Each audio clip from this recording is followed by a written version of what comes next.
Hello, ladies and gentlemen of whatever gender you prefer. The new episode of B3 in Depth. And as you can see, something really interesting happened. I'm interviewing a person who is in the same room. This is not a virtual display of some kind. No, you can touch my face, touch my face. Oh. And why? Because we are both vaccinated here in good old Vienna. Where is it? There we go.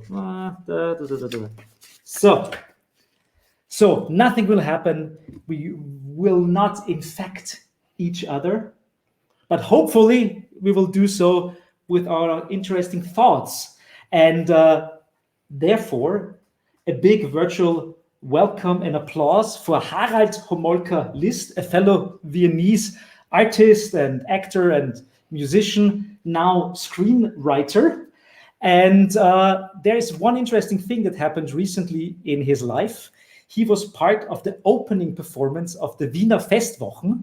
Don't even know how to translate that, but it's a really big and important theater festival in Vienna. And the opening performance was curated specifically to talk about the theme of universal basic income. That's right. That's right. Yep. And because I know, so I told what the stuff is that you're doing when you do creative stuff. Mm-hmm. You also do other creative stuff, but it's not that artistic. Is you're coding software. Yeah, true. And as many artists, sometimes it's just like not enough to. You cannot live from your artistic creative work alone. I thought you meant from coding, but you can live from coding pretty well. I could live from coding if I wanted Absolutely. But I mean, there it is. So there is always this like idea of like, I would like to live from the stuff that I do artistically, but it's not really happening. Yes. It's not really possible because of the conditions we have on our planet. Yes. And so many artists are very, very interested in getting a universal basic income because it would mean, like getting 1,500 euros or something like that. It would mean that they could just do their artistic work and don't need the stupid day job anymore. Sure. Mm-hmm. But you were the only person in that performance to publicly denounce the universal basic income, or you were heavily criticizing it. So could you tell us why, or for all the people out there who don't even know what is the universal basic income? Why is it such a big debate at the moment, and why do you not like it? All right. Well, first of all, let me say hello to everybody. It's great to be here. Thanks for the invitation, Johannes.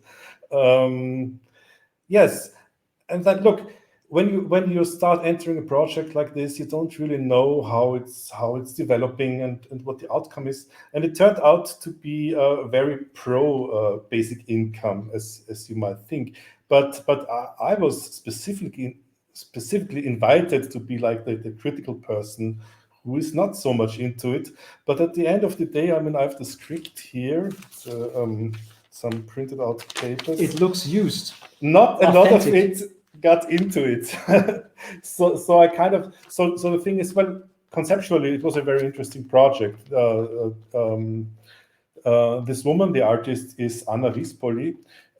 She was invited and she made this thing about the universal basic income, and she thought she would cast a bunch of Viennese people and make interviews, and then like condense the interviews in this kind of performance, which is, I mean, it's all scripted, and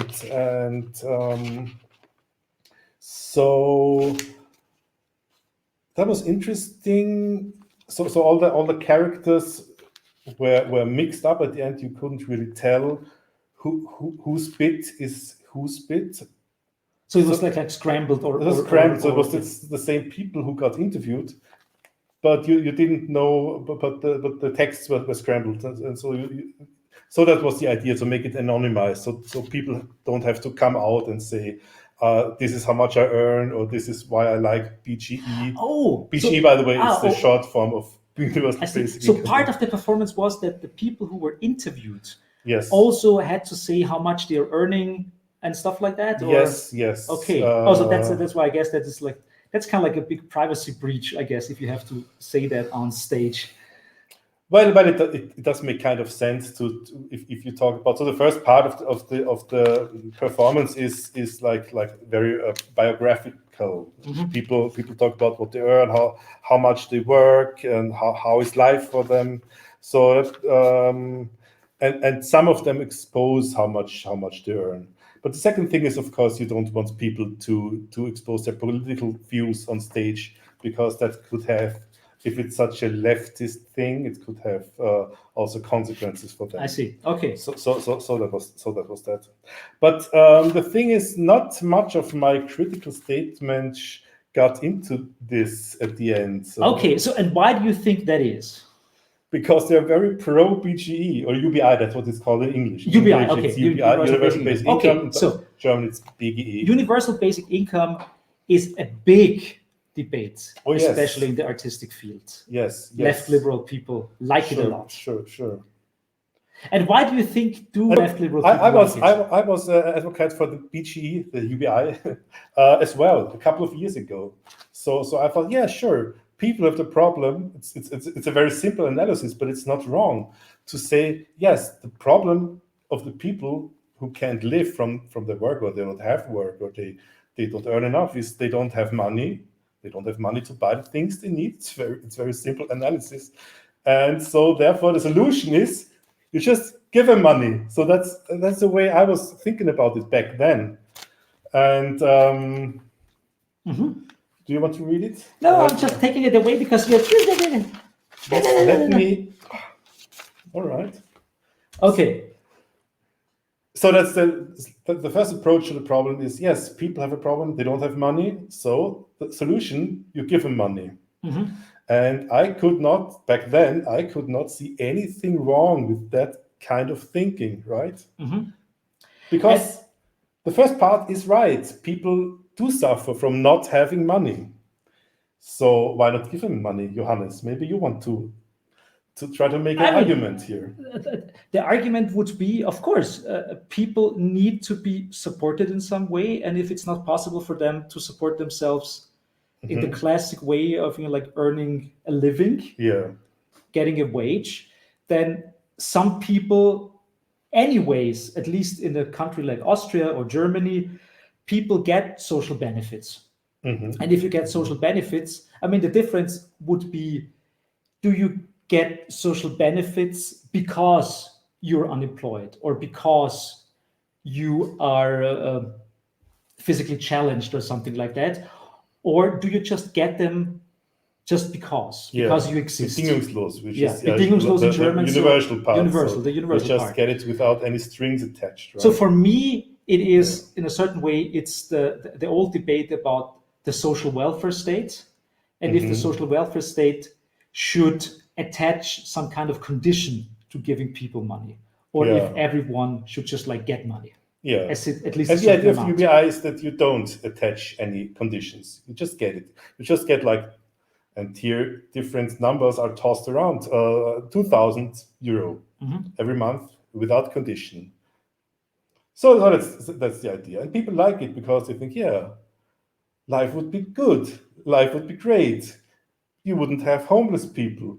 You wouldn't have so one part of the performance is like from a feminist standpoint, women are in many cases financially dependent on their husband. They live in abusive relationships. They can't leave. They need the money. So give everybody a UBI and she can leave. That's one thing people think up. Which is a good thing. On the other hand, you could say that wrong about wishing for that. Yes. Yeah, absolutely. Yeah. On the other hand, I have the feeling it is like a proxy problem solving. It's just like because there are abusive relationships. I mean, abusive relationships would not stop because there is something like universal basic income.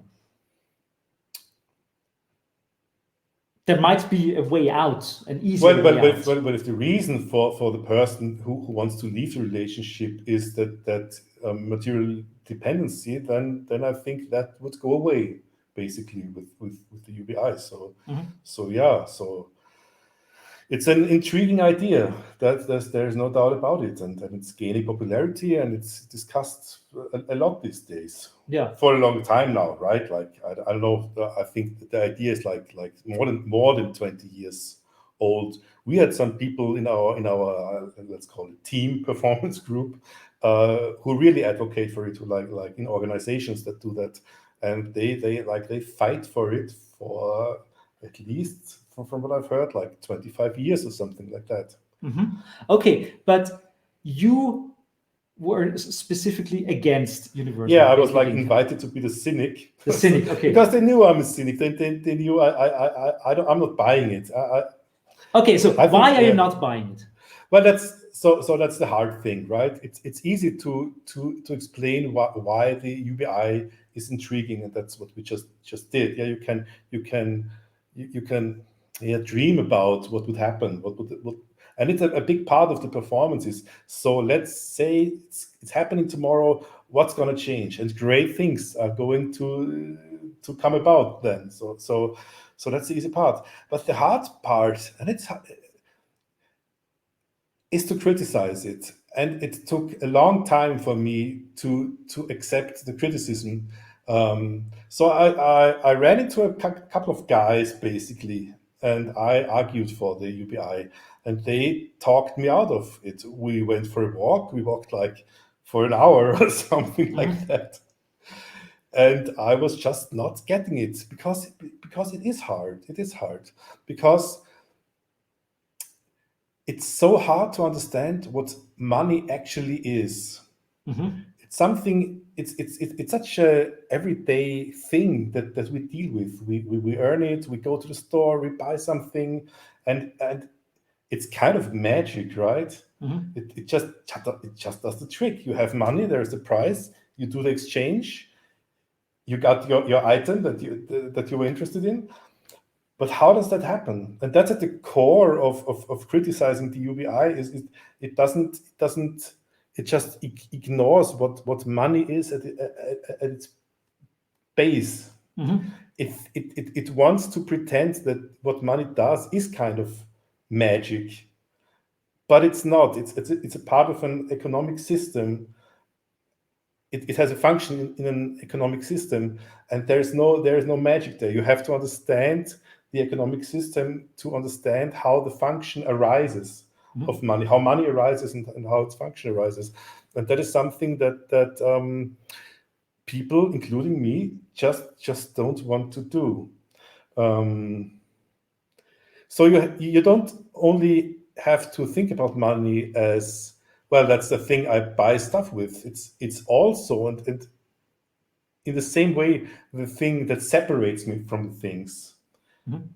In the sense of, if you don't have the money, you don't get things. Okay. And that's as much the function of money to separate you from things as it is to get you things.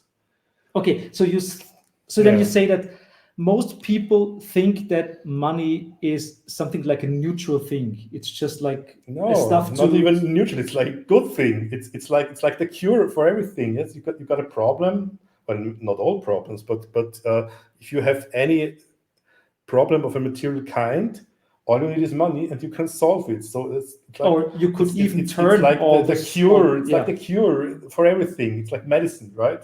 That's how people think of it. Maybe some economists will say, yes, it's like it's like this means of exchange. It's very handy. Yeah, that's true. But most people think of it like it's a good thing, and why not? Because I'm better off than much I have of it. So that's the. But I mean, if we go back in time, where there was no money, you had kind of like very complicated forms of like barter trade, like that never happened. It didn't happen. Okay, so I don't think so. It never happened that I give you a pig and you give me 2 ducks or something like that. I'm no historian, but I don't believe it ever happened. Do you think that ever was the case? Well, I mean, that people were like mingling in the village place, and then I give you a pig, and then you give me a duck, but then somebody else has to give me like the milk, and then and then they had this big graph, Yeah, and yeah. at the end, I mean, at least I it think was all canceling out. No, I don't think so. I think at some point I think that really actually worked a little bit like that, but it might have been a long time ago. So definitely I think not they tried it once. that worked. Okay, so but that's the Yeah. positive aspect of money is that you suddenly have a form of token that you can exchange for certain goods. Like, It's but not I just mean, a token. okay, you look at me with that. I've seen that face before. Okay, so it is not only a token. What else is it? Well,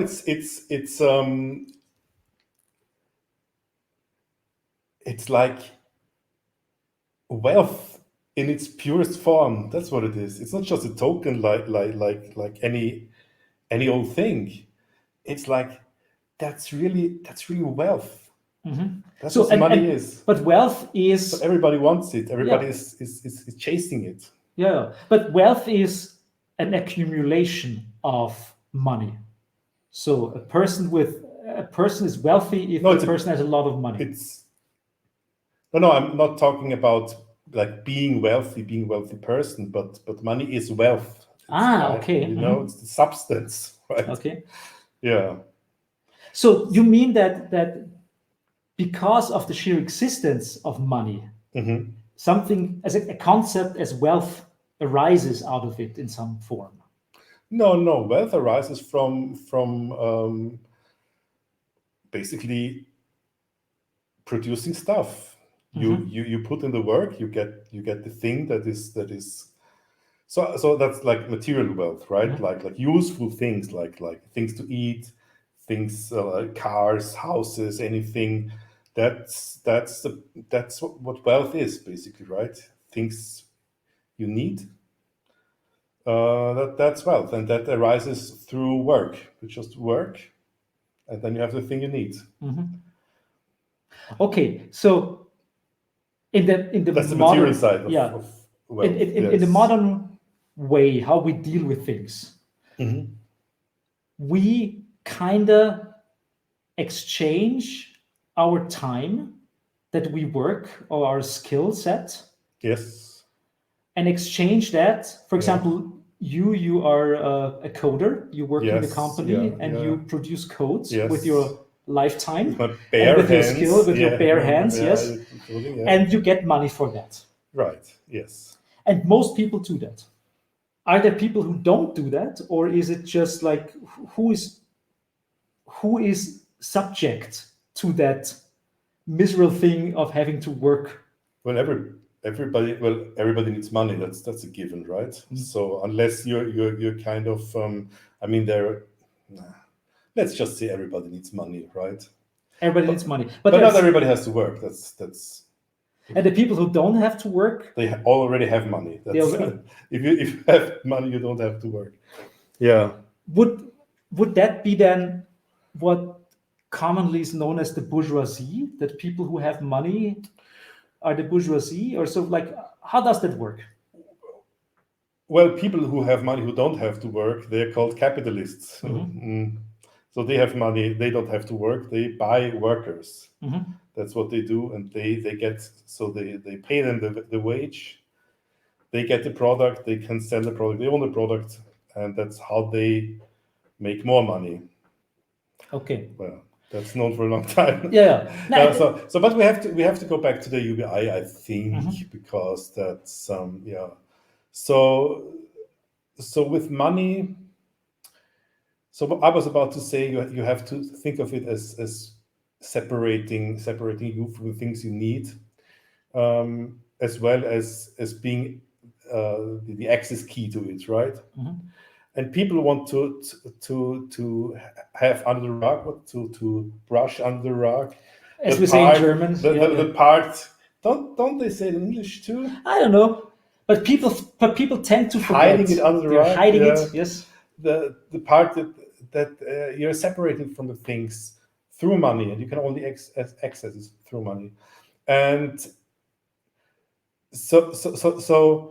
And here's the thing, that the logical conclusion then, if money is really the problem separating you, can it at the same time be the solution to the problem it is causing? Okay. Uh, You mean just because you have a little bit of money yeah. doesn't mean that you are in any way free? Huh? Like free in the sense of you might have. No, it means you want to solve the problems that arise from money Mhm. through money, like poverty, like well, let's just stay with poverty, right? Mhm. Poverty is a phenomenon that arises through money because it means people who have needs can't fulfill their needs because they need money they don't have. And again, you could always say, yes, so give them money and the problem is solved. But it's not logical sound because money is the reason because they're separated. So it can't also be the cure. Mhm. You have you have to do away with money. Okay, but having to do with money. Okay, let's go back a little bit. Yes. Even in a traditional, let's call it, Yeah. communist state like the USSR, Yes. yes, they had money, Yeah. so they never did get rid of it. They didn't. And Right. most of the time, as far as I understand it historically, is Yes. they said, it's the first step. It's the first step towards a society where we don't need money anymore. Yeah. But Didn't turn out that great, it didn't right? turn out that great. Yeah. Yeah, maybe they didn't want to see it either. Yes, they wanted to continue with money. Yes, yes. They didn't do the radical change that's necessary to get rid of Yeah. rid from needing money. Yeah. So But yeah. in general, the basic idea that there's something wrong with how the world is doing its economic exchanges. Yes. I mean, the basic critique Yes. came from Marx. In the But 19th century. obviously, I'm a Marxist. I mean, everybody has, I think, suspected this. Yeah, it's like an affiliation Yeah. that we can. At least I Yes. feel very sympathetic. That sympathetic is probably the wrong name. I feel Yeah. very very positive about. Well, Okay, yeah. so the story is that the main problem I think nowadays is that there's a big PR problem. Yeah. Because something like universal basic income, I think, is something that is easily propagated. Right. Because it just lands, just give the Yeah, people it's an easy 1500. solution. Yes. It's an easy yes, solution yeah. for That doesn't work. That doesn't work. Yes. That's right. Yeah. But the other more basic or fundamental question is, at least how Marx formulates it, at least in my understanding, is that Yes. that there is something so deeply like rotten to the core in how we deal with things. Yes. That we really, really have to get rid of it. There is just like a simple bug fix will not change the system. Yes, How we yes. think about it. And could you give us a little bit, just like for all the people out there who are not that well up, Yeah. haven't even not even Marx for Beginners, the nice Yeah, little comic. yeah. Could you give us a brief? Well, I wish I could. I can try, but he wrote a very very big book. Yeah. And, But I mean, the main problem is always the very moment you start explaining it to people, it's not that hard. But at the same time, it's also not that simple. But I mean, you already said yes, right. the problem is money. Money is a Well, form of, money arises, of course, from a capitalist mode of production. So money is what is it's like a commodity that the people who trade agree on, that this is value. This is what value actually is. And in the past, it was gold, of course. So but of course, what capitalism starts with is property. yeah. So if the state guarantees property rights to people, and they trade, they work, they accumulate, and before you know it, you have a capitalist class and people who have to work to earn money. Okay, but what most people don't get is that kind of like the fundamental critique is that you suddenly, as a Marxist, you see it that way at least, that you have certain objects, let's say like sunglasses or something like that, Oh, and if you want the sunglasses, you have to give someone Amazon money, and then they will deliver it to you. yes. And you had made this exchange money for sunglasses. But that's for me the first question is like, those sunglasses that I have here, let's say they are 12 euros. Okay. And this bottle here of disinfectants that I Oh. really need a lot Yes. in the times of COVID. Yes. You have to cut that out. Okay, do it Yeah. again. Do it Yeah. again. So, and this disinfectant that I need a lot in our times, that's probably, let's say it's also 12 euros. Okay. And it's a little bit hard for me to understand how they are pretty much, at least in the capitalist society, pretty much the same. They have the same exchange value. They have the same exchange Yeah. value, which makes them, which puts them on the same level. Yeah. Well, Marx so to would speak. argue that they have that the same amount of work has been put into it to produce it. That's why they have the same exchange value. That means, for example, if this product was made in Germany and this product was made in China, technically speaking, this one should be way more expensive than this one because the value of labor in China is lower than, for example, someone who had to produce this in Germany. Could you say that? Well, the exchange value is what it is. It's the price. No, it's actually. I mean, why would you say it should be more expensive? If you manage to produce something cheaper than your competitor, and now we come really to one of the core concepts of Marxist thinking is the idea of exploitation. So the producer who can outcompete his competitors by having a lower price than everybody else is he managed to exploit his workers more, better, more efficient. That than would the be, others. Yeah, that would be in my And case. that's true for China as well. The China example. Yes, Yeah, sure. Yeah. Sure. Their workers get less for the same amount of work. Yeah. Be it social security, be it's the general what's Kaufkraft really? It's how much you can buy for the money you earn. That is, for example, probably completely different in Norway than in Russia or something like that. Yeah. Yeah. Okay. Good. But I mean, in a global society that we live in, Yes. I mean, isn't there a fundamental indifference kind of like in the very core of that? Because China will always be kind of like better at competing in a world market situation because they are just better at making cheaper sunglasses. Are they better? I don't know. They just exploit the workers more. That's why they can do it more cheaply. That's all there is. So that's it. That's the basic. Yes. Well, that's if you buy into what's called the labor theory of value, right? If you think yes, what gives things value is the work that's put into it, then a cheap producer. Well, of course, there's we haven't talked about technology yet, right? But that's an interesting thing. So let's say you have a company and you produce maybe sunglasses and you employ 10 workers, right? And then you buy a machine with your capital that you have as a capital, and now you can produce the same amount of sunglasses with only one worker. So the price you can set your sunglasses to is something like the wage from the one worker plus the price of the machine.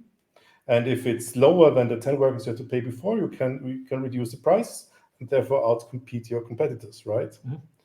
So now the question is, does this employer, does he does he actually exploit this one worker more than he did exploit the other workers, the 10 workers? And I would say yes, he does. Because without the machine, the worker could only make like 10 sunglasses an hour, and now he can do, the same worker can make 100 sunglasses an hour.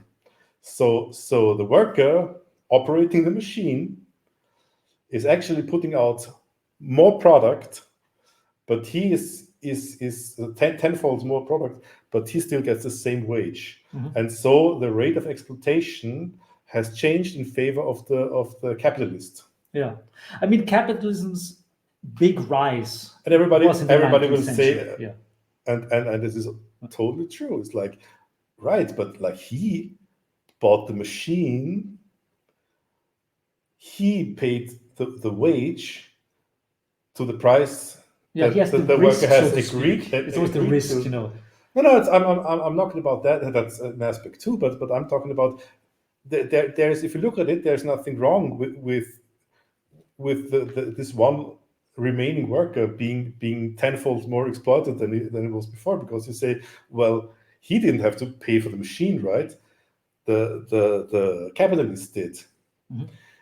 And that's an interesting thing. So with all the progress that we have made in the last, I don't know, 200 years or so with machinery, with technology, it's always to the benefit of the people with money, the capitalists. They really can profit from the efficiency of it, the productivity boost that it brings.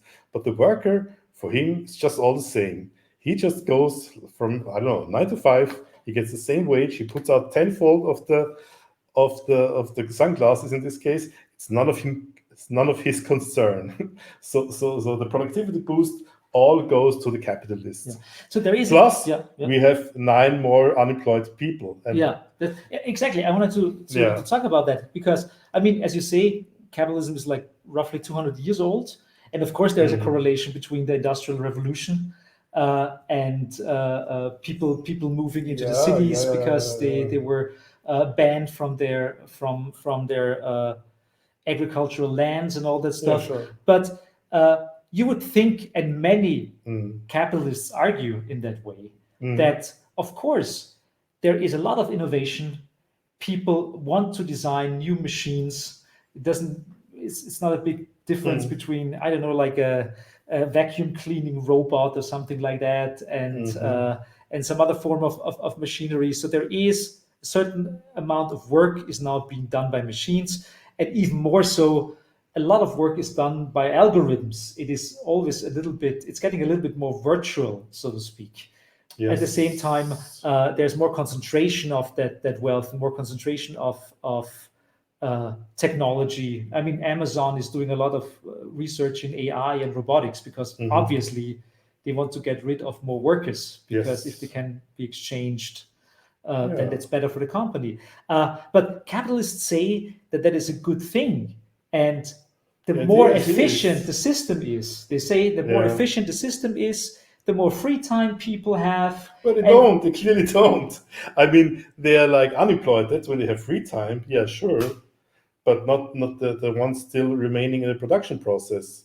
Yeah. They do just the same amount of work as they did before, and they don't get more money, and they put out more product. Yeah. So what many people... they think it's a good thing, the technology and progress, because they are the beneficiaries of it. So many people I know, also very like left-leaning and liberal people, also many hackers, they are very much interested in that kind of streamlining. So they're working on algorithms, they're working on self-driving cars and all that stuff. Yeah. And me too. I mean, I'm a coder. I you cut in your own flesh, so to speak, all the time. But I mean, no. But in a way, I do. Yes. What I find astounding is that many people say that Marx's critique doesn't work anymore, because the labor market, the way that how technology works nowadays, completely changed. Now we have traditionally, like we have something like gig economies now and all that kind of stuff. So there is always the debate, no, you can't be a proper communist anymore because whatever Marx said is completely out of date nowadays. Now we have Bitcoin and all that stuff. We can actually direct currency around the nation state and stuff like that. Yeah. But I mean, I'm not sure you buy that. Well, clearly I don't, Yeah, right? yeah. But what can I say? I mean, the economy hasn't changed that much. I mean, it's changing, it's growing. There are always new forms, but the basic things, they don't change. You still need money to live. You still have to buy stuff. There's still people unemployed, and companies still needs employees, right? So many things didn't change. So you mean the couple of people, let's say, who 10 years ago Yeah. got a couple of Bitcoins Yes. for like 20 cents or something like that, because they Yeah. could still mine it on their graphic card or something like that. Right. And now it's, I don't know, like $30,000 or something like that. They were just lucky, so that the Bitcoin doesn't Yeah, really yeah. change I mean, anything. it's It just like makes a few people who were earlier more rich. Yes, I mean, speculating with commodities like Bitcoin, it's not such a new thing, and people got rich all along. But they still have to buy goods that are produced by workers, right? That'll never change. Yeah. If they really spend the money for things of their daily life, they have to be work products. Yeah. So that didn't change, right? So is there something that you would say made a change in the reading of Marx? Is there something that you would say really changed the game a little bit? Well, there's stuff you can put on top of the Marxian analysis, like things that have arisen, like in the last 150 years that weren't there back then when Marx wrote his analysis. But that's why there are Marxists, right? Yeah. And they developed this mode of thinking every day, right? So what happened is like the gold standards got dropped, and some people wrote articles and explained what was going on there, right? Or with Bitcoin or with anything, you can name it. Well, I don't follow all of that, but there's people thinking about that and making a critique on top of Marxian. But it doesn't really change thinking. anything from the basic analysis that Marx delivered. Doesn't no it doesn't falsify it in a way. Yeah. Okay. Yeah. Let's go back a couple of steps. What is the one thing that was an eye-opener for you when you started dealing with Marxism and communism and the critique of capitalism? What was something that was just like wie Schuppen von Augen in German, as we say, like something where it's just like, oh wow, I can't believe I haven't seen that before. We're old enough to remember the year 2008. Yeah, that's true. When there was this big economic crisis, and I was always in IT, and I thought, yes, we have progress and we do amazing programs and technology and everything is great, the future is bright and everything. And then all of a sudden there is this like collapse and everything goes down the drains. And I thought to myself, how is this possible? How can we progress and progress and progress and progress, and the next day everything is over, everything is waste? So that what got me thinking and looking for answers for the first time back then. And then I ran into a couple of Marxists, and they told me, yeah, sure. And now you're in the cult. Yeah, right. So my thinking was, yes, because I thought, yes, everybody is benefiting from technology. And of course, I do have a PC at home. I couldn't have that 50 years ago, right? And tablets and phones and everything. But we don't benefit in the way that capitalists really benefit from investing into technology and really making the work of their workers more efficient, more productive. That's really what drives innovation, is to increase the rate of exploitation. So really. In a capitalist society, progress is always the progress of exploitation. Yes. So that means even if we fly to the moon like Jeff Bezos now wants to do, Yes. it doesn't mean it will change anything to free humanity. It will just expand the sphere of exploitation. Well, that particular example, I don't know if Jeff Bezos can use his personal wealth any way he wants, right? I mean, if he decides as a space tourist, of course. I'd say, well, why not? I don't know. But the if moment we have to have like super rich millionaires anyway, so then let's send them to other planets. I don't care if they want to spend their money that way. Yes. But in general, the idea is that there is not a single, and I think that's something that was very eye-opening for me, is that there is not a single square centimeter on the planet where you're not subject to nations and to capital. There is no way out of it. Capitalism is such a planet-wide. I guess there's places. But I mean, or something. But I mean, also there are certain forms of. I mean, they play a role. Yes.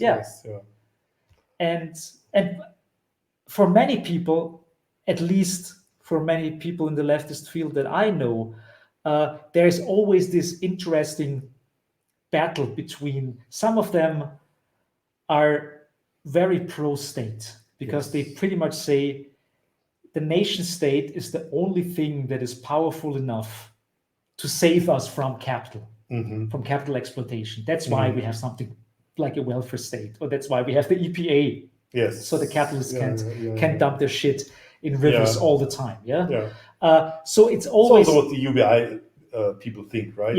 Exactly. You can something you can vote into existence, and then everything is good. All you have to do is vote for it, get politicians to do it, and everything is going to be fine. Yes. But so in the Marxist analysis, what is the function of the nation state? So for me, it always seems almost like it's like a coin with two sides, and the one side is the nation, and the other side is capital. But what is the basic analysis? The way I look at it is there's this competition between states, right? They compete for influence, for power, territory, and they have this engine. They have control over this engine, which is their economy. And the more productive the economy is, the more they can draw from it through taxes, right? So and put it in the military and everything they need to make their global policies and everything. So what turned out to be the best way for the state to have the material basis to be a strong nation in the world is to use capitalism as a mode of production. They just look at the Cold War.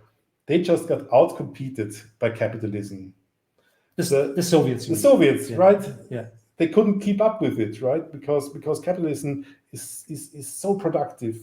It's just such a incredible creator of wealth. Yeah. But in a certain way, which sounds so good, but if you think it's wealth in the hands of a few people, it's everybody else is not. In the hands of a few people, and it's also, at least from my perspective, incredibly wasteful, because you have 200 companies who compete, who produces the best USB stick or something like that. How much energy and time and wasted lives are invested in those 200 companies to compete over USB sticks? I mean, would that be then, there's this old scarecrow of the so-called planned economy. Yeah, sure. Is a planned economy then an economy, but I'm not talking about the real planned economies that existed in the Soviet times. Yeah. But would a planned economy tackle that problem and say, this is a waste of energy and resources to have 200 companies compete over USB sticks? We just need one company where the best people just try to build the best USB stick. And I'm not sure if look, to make a great USB stick, you have to make more than one version, right? You start somewhere, and then you have a decent USB stick, and then you find out there's things to optimize. And so every year you get something, a product that's a little bit better. So there is always like waste in developing stuff. And in capitalism, it's through competition. Like you have those this company has this new feature in it, and it's so great. They sell, everybody else does the same thing, and so it's not that it doesn't work. Competition does work in producing better products, but better products, you also always have to remember what better means in this case, in this mode of production. Better means it makes better profits. Does not mean you as a user have a better experience with it. You could be, but eventually it has to be what makes the most profit. So it doesn't That's actually the best product, right? Yeah, the outcome of a product in capitalism is not necessarily the best product, but it's the product that sells the best. That makes the most profit. Yeah. But if it sells the best, well, you're basically right. But yeah, Okay. you could sell fewer of them, but have a bigger margin, and then you would still be better off as a producer. So yeah. But you yeah. Absolutely, yeah. And but I mean, this totality of capitalism, let's call it. Of course, it's a little bit different. I mean, there is still capitalism in Iran, for example, although it's a completely different society than the United States, for example. So it's kind of like it's everywhere in a certain way. They're just not that successful. Yeah. Plus, they are being politically pushed down, I guess. Yeah. But there are parts, and of course we know about that very good because we're also artists. There are certain parts of bourgeois society Yes. that have a market function, but of course it's different. Like you cannot compare a Van Gogh painting with a USB stick. But how does that the mode of production or the mode of exploitation work in non-traditional, let's call it, work relationships, like for artists, for example. Artists always say like, we are so free and we can do whatever we like. Of course, until they have to pay their rent, but still. But it seems that there is a difference between the USB stick and the painting. There is, of course, a difference between the USB stick and the painting, yes. Look, what artists do is they compete on the market for art. And some succeed and most don't. And they have to do day jobs like I do, right? I mean, I like my day job actually, so it's not that bad. Yeah. But so there's what's not different. Yes, you have to compete, and there's some people who want the paintings and they buy it. And most of them want a Van Gogh. Yeah. Nobody wants the thing you were hanging there.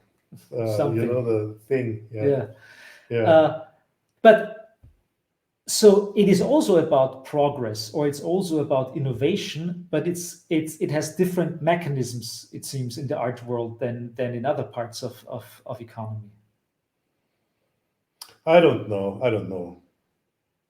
I mean, for the capitalist class, art is especially interesting as a way to put money in. It's a speculative thing, really, right? So to park money, so to speak. Yeah, you can park money. You can, if there's this young, hotshot, upcoming artist, you buy it, you buy his art or her art if it's cheap, and then you wait a couple of years.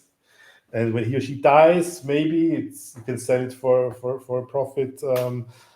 They don't really care about the art factor of it. Yeah. They might employ people who care about it, who like specialists and can say, oh yeah, this is good art, this is bad art. Yeah. Well, I don't really care about this art and capitalism topic. So No, but maybe ask somebody else. yeah, for me, it's interesting because It's an exception, you know. It's not I- like I'm like trying you to find say out if it producing is really an USB exception. sticks. There's always exceptions, of course. Like when you talk about the labor theory of value, then people say, oh, what about a drop of water in the desert, right? It's worth so much and still the same work in it. Those are exceptions, and the labor theory of value deals with what's normal, everyday life things, Yeah, normal jobs, normal production. toothbrushes, Y- sunglasses. yes, what makes like 80% of what people consume, or what produces wealth. Yeah. So No, yeah, it's interesting for me to see that, especially the art world, feels that that's in some ways separated from normal everyday life. That you have the yeah, freedoms yeah. You still of have to pay doing. rent, right? I Yeah, mean, absolutely. I That's the don't point. see the separation really. I mean, it's just some poor career choice. Unless you get big and famous, but hardly anyone does, of course, and not everybody can. That's for sure. Yeah, and especially if you talk about like media art at the B3, we are very much interested in new forms of art and production of art, and like all this like NFTs nowadays, where you can have like an authenticity factor. It's all great. Go for it. Yeah, But don't expect to pay the rent from it. yeah. I mean, I guess that a couple of people will be able to pay the rent A couple of people for many, always. many years. Yes. Totally. Yes. Yeah. Yes. Yeah, the winner takes it all. That's very true. Yeah.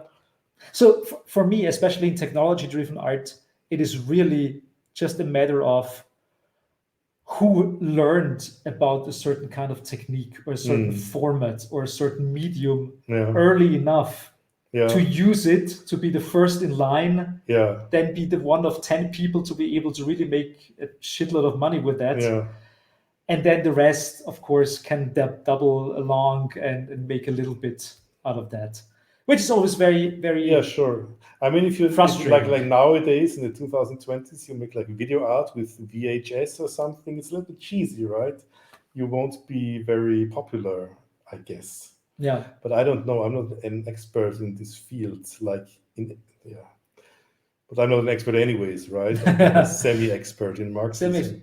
Yeah, but what I find fascinating is that there is an enormous burden attached to the name of Marx and the term communism. I mean, there are so many people out there who would say, like, you say you're a Marxist, Stalin was a Marxist, you're immediately a bad person because they have no appreciation for Uncle Joe who killed Hitler, right? No. It's a shame. Yeah. But I mean, is there a way to really propagate the basic idea of communism or Marxism in a way that is a little bit more appealing to people? How can we get the message out if the people through have UBI, of course? Yes, that's how we do it. We just lie to ourselves that we can go anywhere with this. No, I don't know. Look, frankly, I don't care. Some people really took the effort to talk to me and hammer home the things that I needed to know. And when you understand it, when you understand why capitalism is rotten to the core, you don't care about Stalin anymore. It's just a non-factor, you know. It's you know, we have to overcome this shit.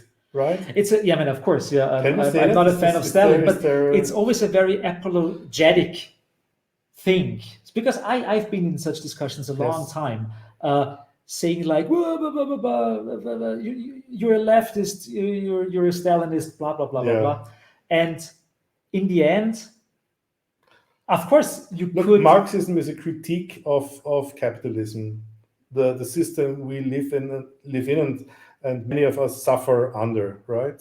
So this critique is it's just not falsified by a guy who came 50 years later who murdered a lot of people, right? It just doesn't harm the critique. It's just the logic that's behind a Marxist analysis.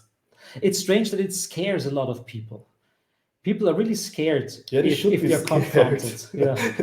They should be scared because everybody can lose his job. The economy can always collapse. Money can always be devalued. So why not be scared of that? Yeah. Yeah. I mean, there's a lot of talk right now, Greta, the climate catastrophe that is Yes. that is dooming on the horizon. Yeah. I'm And old enough to remember the climate catastrophe without Greta, yeah, by the way. yeah. Without Yeah. Greta, and like in the Waldsterben in the 1980s. That was horrible. Yeah. That was horrible. And so the thing is that at the moment, many groups, like Extinction Rebellion, and there's so many people who demonstrate for a systemic change. Yes. Because people kind of realize if we go on like this, then we don't have a planet anymore. Because this exploitation, Yeah, the planet's going nowhere. You know, the planet is going nowhere. No. Yeah. But it will just like be a couple of degrees hotter, and that will make it a little bit many more hard. people. Well, look, what will climate change look like in this kind of world we live in? Well, many people will get very uncomfortable, but they will be stuck with their homes that they can't sell anymore because they have nothing, because they live now in a fucking desert. So they moved. You have a lot of migration. How do people think about migrants? Not very nice what they think about them. And that's what's going to happen to a lot of people. Other people, they will be rich. They can move where they want. They're like the top 1%. They don't care about climate change. They can go to Antarctica if they like, right? It's going to be nice there at some point. I don't know. So climate change is not that everybody dies and and the planet will be gone. The planet will be there. Ecosystems will change. There will be a lot of poverty and migration. And if we didn't have to deal with capitalism, we could find solutions. We could say, okay, maybe even reduce production or consumption. Those are tied together, right? Yeah. I don't know. Maybe it's preventable climate change, and if it's not, well, you'd have to let people move around to places where you can still live. Things that are not possible in capitalism because land is owned, houses are owned. You have these nation states that want to control the migration and everything. It's going to be bad for humans, poor humans. So is one of the main reasons behind climate change, and I mean, it didn't start yesterday, it started 150 years ago. Yeah. I mean, we found a lot of cheap fossil fuels and burned them in capitalism because they were pretty much free. At least in the beginning. Socialists also have done this. Yeah, absolutely. Yeah, it's just a good thing. The example I brought of like 200 people competing about who creates the best USB stick. We should write a book. Yes, killer USB stick. Killer USB stick. Yeah, but everything. I mean, those 200 companies with their 400 copying machines and getting all the resources and all that stuff. I mean, isn't that really part of the problem, that capitalism is wasteful in that way? Creating more debris, creating more. Well, I'm not so sure. Gases. I'm not so sure with climate change. What is definitely true is that companies, of course, as they are profit driven, they don't care about the environment, right? If they can dispose toxic waste in the ocean, they will do that. Then the state has to step in and say, no, don't do that. You have to do it otherwise, right?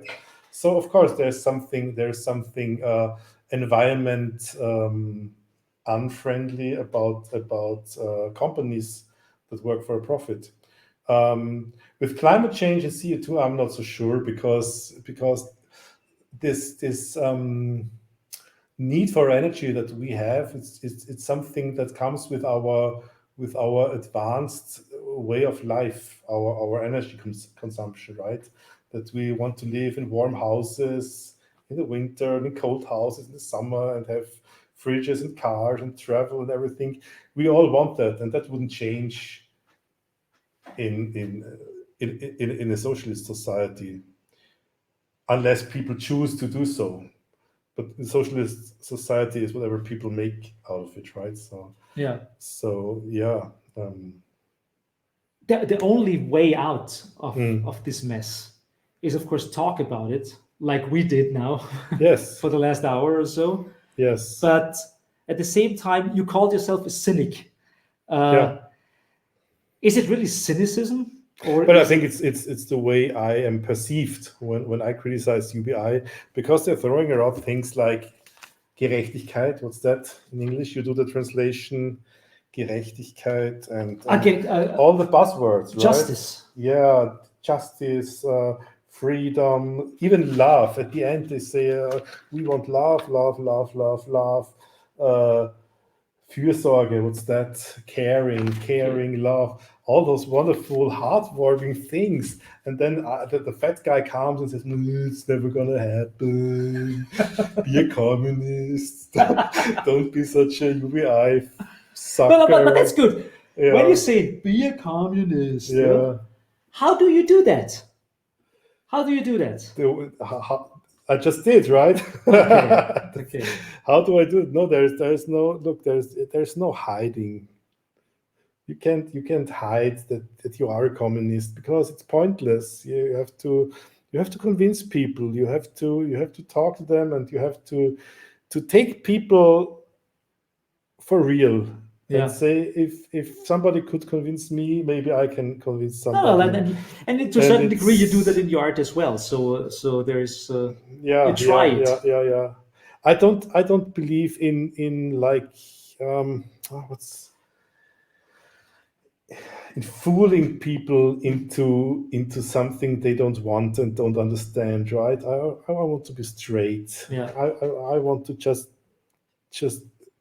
argue the way I think about things, and also listen to people who know more about the stuff than I do, because I'm only a semi-Marxist, right? I haven't read all the volumes of Capital. The thing is, it's not even necessary, I think, for the most part. No, it can't be, right?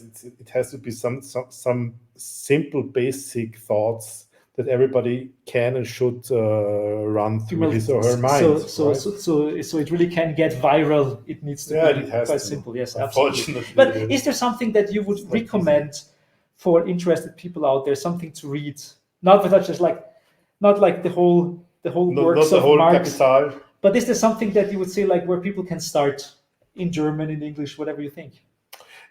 I would say find people in your area who are like a reading circle or something like that. Maybe a reading circle, or just plain old Marxists, plain old communists. Talk to them.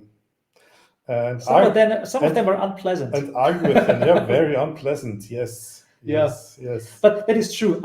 That was my when I was young and very much interested in going to the punk concerts and stuff like that.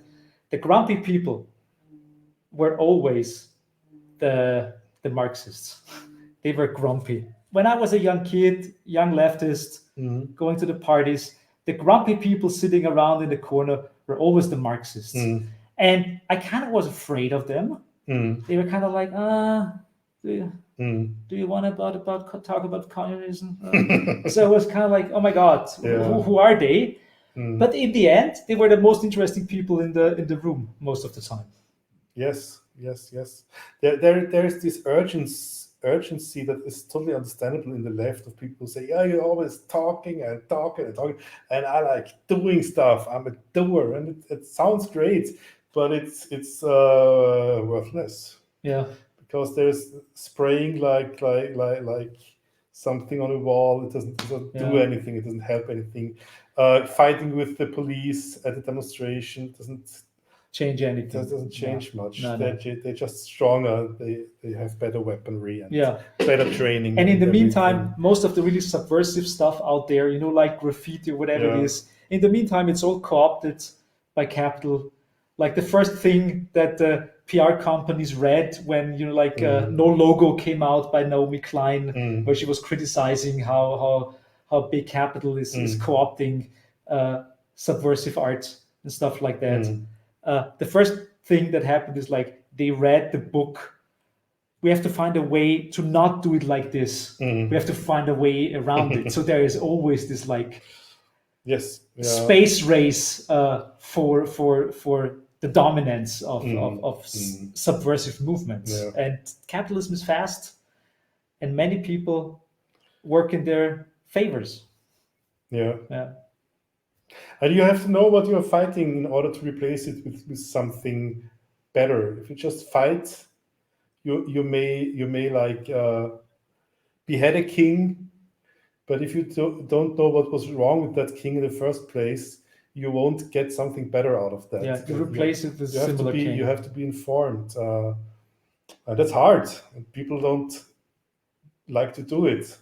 And I'm lazy too. Have I told you I'm a lazy person? Yeah. So, and I tell you, because you're a cultural worker and artistic worker, we stop now because we're way over time anyways. Wow. Yeah. Thank you so much for being on the show. I hope someone is still listening to this. It's important. And thank you so much. Thank you. Oh. Great having Thank you for the invitation. And I hope I'll see you. Work. I hope I'll see you again at the next B3 In Depth with a less political guest. Hopefully. Hopefully, yes. Hopefully. Hey, folks, and dear ladies and gentlemen of whatever gender you prefer, that was another episode of B3 In Depth. If you want to see future episodes, please subscribe somewhere down here. I hope to see you in the future, and I hope you join the debate. Thanks.